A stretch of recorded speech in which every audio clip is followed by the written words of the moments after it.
Praise the lord. దేవునికి మహిమ కలుగును గాక.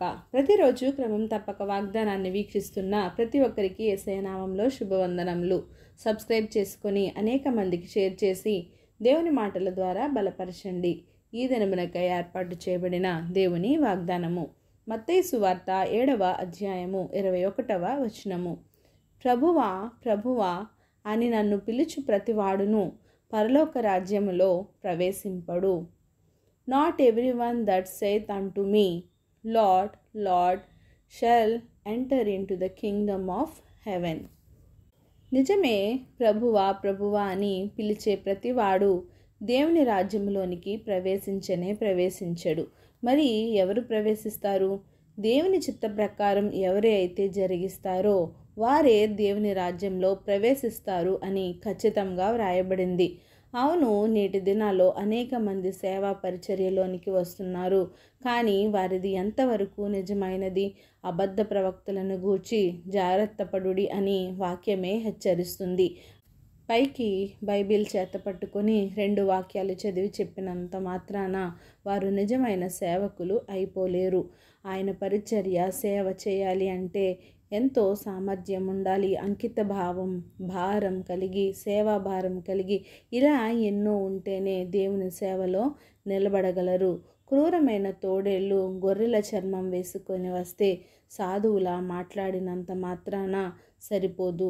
మొదట గుర్తించలేకపోయినా తరువాత దేవుడే అన్నింటినీ బయలుపరుస్తారు. ఒక చెట్టు ఉందనుకోండి, ఆ చెట్టు యొక్క ఫలములను బట్టే ఆ చెట్టు ఎటువంటిదో మనం చెప్పగలము.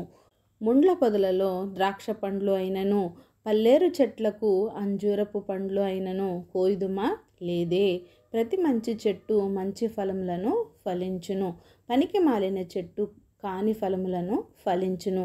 అంతేగాని మంచి చెట్టుకు కాని ఫలములను, పనికి మాలిన చెట్టు మంచి ఫలములను ఫలించదు కదా. మంచి ఫలములను ఫలింపని ప్రతి చెట్టును నరకబడి అగ్నిలో వేయబడునని వాక్యమే సెలవిస్తుంది. కాబట్టి మనము వారి ఫలముల వలన వారిని తెలుసుకుందుము. దేవునిలో నిలకడగా ఉండి దేవుని కొరకు జీవించాలి. ఇబ్బందుల్లో, కష్టాల్లో, శ్రమల్లో దేవుని విడిచిపెట్టకుండా దేవుని కొరకై బ్రతకాలి. ఎవరైతే తన ఇల్లును బండ మీద కట్టుకొని స్థిరత్వం పొందుకొని జీవిస్తారో వారే నిజమైన నిత్యరాజ్య వారసులు.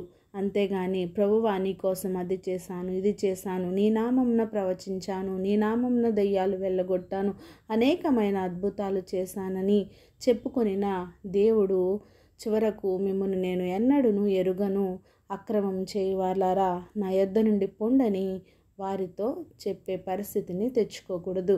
కావున నిజమైన విశ్వాస వీరులుగా ఆయన కొరకై జీవించుదుముగాక. ఆమెన్. చిన్ని ప్రార్థన.